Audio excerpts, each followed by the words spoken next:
Hello guys, almost అందరు wait చేస్తూ ఉంటారు కదా వీడియోస్ కోసము.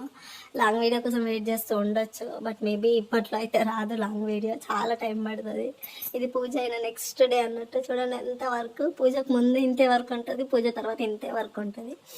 అయితే ఫుల్ హ్యాపీ. పూజ అయితే ఎలాంటి ఇష్యూ లేకుండా చాలా అంటే చాలా బాగా అయింది. బట్ నాకు ఎందుకో అందరూ వచ్చి ఎంత పేషెంట్, నాకు వచ్చిన ఒకే బిగ్గెస్ట్ కాంప్లిమెంట్ ఏంటంటే ఇంత ఓపికతో చేసిన ఒక అమ్మవారికి రెడీ చేయాలంటేనే చాలా టైం పడుతుంది, లేట్ అవుతుంది.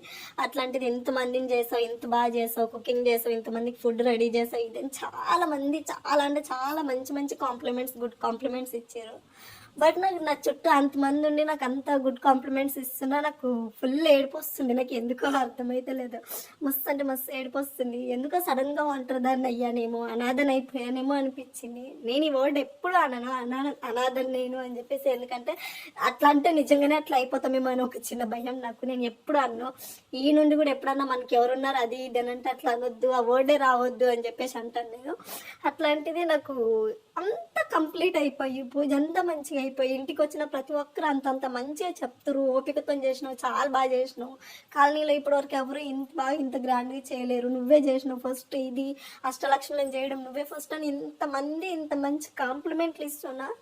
నేను అసలు అవి తీసుకోలేకపోతున్నా. నాకు ఫుల్ ఏడుపు వస్తుంది. ఫర్ ద ఫస్ట్ టైం నాకు ఫ్యామిలీని మిస్ అయ్యాను నేను.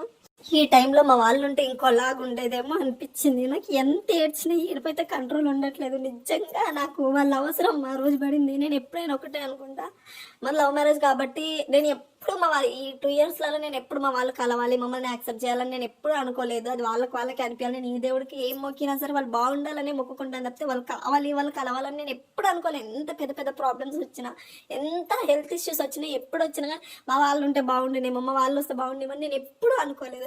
అలాంటి నాకు ఈ పూజలు నిజంగా నాకు కంట్రోల్ అవుతలేదు అసలు. నేను మాటలలో చెప్పాలని ఎంత మిస్ అయ్యానంటే నిజంగా వాళ్ళ అవసరం ఆ రోజు కంపల్సరీ అంటే కంపల్సరీ ఉండే. నాకు నిజంగా నేను అనాథని అయ్యానేమో అనే ఫీల్ అయితే గట్టిగా వచ్చింది. నేను ఎంత ఏడ్చినా కన్నీళ్ళు అయితే అయిపోతలేవు అస్సలు నాకు. నేను ఎవరైతే కావాలని అనుకున్నానో వాళ్ళు కూడా ఆ క్షణం నాకు అనవసరం లేరేమో అనే ఫీల్ వచ్చేటట్టు జరిగింది. నాకు అసలు నిజంగా టు బి హానెస్ట్ నాకు అసలు నచ్చలేదు. ఎందుకు నాకు అర్థమైతలేదు రీజన్స్ ఏంటి అని నేను చెప్పలేను. కానీ నిజంగా ఐఎమ్ డన్ గైస్, నా వల్ల అయితలేదు. ఎవరు నేను గట్టిగా పట్టుకుని ఏడవాలని ఉంది, బట్ ఏం చేస్తాను, అలాంటి సిచ్యువేషన్ కూడా లేదు. ఒంటరి అయిపోయిన గైస్, నిజంగానే అనాథన అయిపోయిందేమో అనిపిస్తుంది నిజం చెప్పాలంటే.